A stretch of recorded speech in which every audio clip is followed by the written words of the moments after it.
ہر دور میں اللہ تبارک و تعالیٰ نے اپنے نبیوں کی توہین اور تکذیب اور ان سے کی گئی بے شمار وعدہ خلافیوں کی وجہ سے اللہ تبارک و تعالیٰ نے بے شمار قوموں پر اپنا دردناک عذاب نازل فرمایا اور ان قوموں کو صفحہ ہستی سے مٹا کر دنیا کے لیے عبرت کا نشان بنا دیا۔ لیکن حضرت موسیٰ علیہ السلام کے زمانے کے فرعونوں پر اللہ تبارک و تعالیٰ نے جو دردناک عذابات نازل فرمائے وہ عذابات اپنی ترتیب اور ہولناکی کی وجہ سے سب سے مختلف ہیں۔ پیارے دوستو، فرعونوں پر اللہ تبارک و تعالیٰ نے لگاتار 5 دردناک عذابات بھیجے۔ یہ 5 عذابات ایک مہینے کے فاصلے سے آئے اور ہر عذاب 7 دن تک رہا، یعنی جب پہلا عذاب نازل ہوتا تو وہ 7 دن رہتا اور 7ویں دن حضرت موسیٰ علیہ السلام کی دعا کی وجہ سے وہ عذاب ختم ہو جاتا۔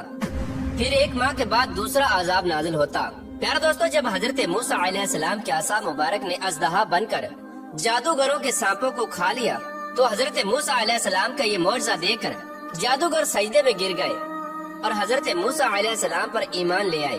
مگر فرعون اور اس کے حواریوں نے ایمان قبول نہ کیا، بلکہ حضرت موسیٰ علیہ السلام اور ان کے ساتھ ایمان لانے والے مسلمانوں پر مصر کی زمین کو تنگ کر دیا اور ان مسلمانوں کو فرعون بدبخت نے طرح طرح کی تکالیف دینا شروع کر دی۔ اس طرح حضرت موسیٰ علیہ السلام نے بنی اسرائیل والوں پر فرعون کا ظلم و ستم دیکھ کر اللہ تبارک و تعالیٰ کی بارگاہ میں دعا کی، جس کا اللہ تبارک و تعالیٰ قرآن پاک میں یوں ذکر بیان فرماتا ہے: اے میرے رب، فرعون زمین میں بہت زیادہ سرکش ہو گیا ہے اور اس کی قوم نے عہد شکنی کی ہے، لہٰذا انہیں ایسے عذابوں کے اندر گرفتار فرما جو ان کے لیے سزاور ہوں اور میری قوم اور بعد والوں کے لیے عبرت ہوں۔ حضرت موسیٰ علیہ السلام کی اس دعا کے بعد اللہ تبارک و تعالیٰ نے فرعونیوں پر لگاتار 5 قسم کے دردناک عذابات نازل فرمائے۔ فرعونیوں پر نازل ہونے والا اللہ تبارک و تعالیٰ کی طرف سے پہلا عذاب، پیارے دوستوں، فرعونیوں پر آنے والا پہلا عذاب طوفان کا تھا۔ اس طوفان کے اندر ایک خوفناک بادل آیا اور ہر طرف اندھیرا ہی اندھیرا چھا گیا۔ پھر اس کے بعد انتہائی تیز اور خوفناک بارش ہوئی۔ اس بارش کے نتیجے میں تمام فرعونیوں کے گھر پانی سے بھر گئے، جس کے اندر فرعون کا محل بھی شامل تھا۔ پانی اتنا زیادہ تھا کہ فرعونیوں کی گردنوں تک پہنچ گیا۔ پیارے دوستو، یہ طوفان اتنا دردناک تھا کہ فرعون کے حامی نہ تو کوئی کام کر سکتے اور نہ یہ ہل سکتے۔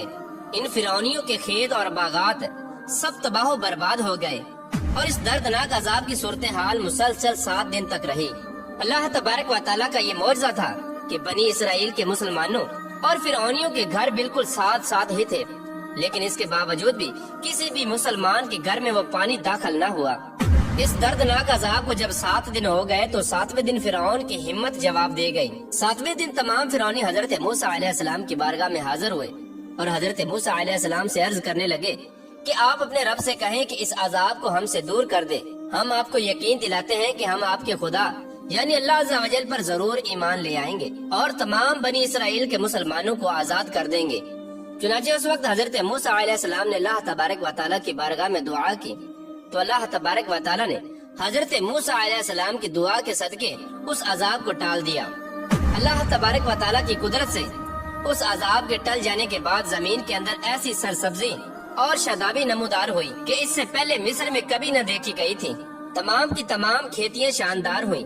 غلوں اور پیداوار میں بے شمار اضافہ ہوا۔ اس طرح ان نعمتوں کو دیکھ کر فرعونی کہنے لگے کہ یہ عذاب تو ہمارے لیے باعث نعمت تھا۔ چنانچہ اللہ تبارک و تعالیٰ کی ان نعمتوں کی فراوانی کو دیکھ کر فرعونی پھر سرکشی پر اتر آئے اور حضرت موسیٰ علیہ السلام پر ایمان نہ لائے اور پھر اسی طرح بنی اسرائیل کے مسلمانوں پر ظلم و ستم شروع کر دیا۔ اس عذاب کو ختم ہوئے ابھی 1 مہینہ ہی گزرا تھا کہ اس کے بعد اللہ تبارک و تعالیٰ نے ان پر ٹڈیوں کا خوفناک عذاب مسلط فرمایا۔ اس عذاب کے نتیجے میں ہر طرف ٹڈیاں ہی ٹڈیاں ہو گئیں۔ یہ ٹڈیاں تمام فرعونیوں کے کھیت باغات کھا گئیں اور فرعونیوں کے گھروں میں بھی داخل ہو گئیں، جبکہ مسلمانوں کے کھیت اور باغات اس عذاب سے محفوظ رہے۔ چنانچہ اللہ تبارک و تعالیٰ کا یہ دردناک عذاب دیکھ کر جب فرعونی تنگ آ گئے تو فرعون نے ایک لشکر کو حضرت موسیٰ علیہ السلام کی بارگاہ میں بھیجا کہ وہ حضرت موسیٰ علیہ السلام سے جا کر کہیں کہ آپ اللہ تبارک و تعالیٰ کے اس دردناک عذاب سے ہماری جان چھڑوا دیں تو ہم اس بار ضرور آپ پر ایمان لے آئیں گے اور بنی اسرائیل کے مسلمانوں کو آزاد کر دیں گے اور پھر کبھی مسلمانوں پر ظلم و ستم نہ کریں گے۔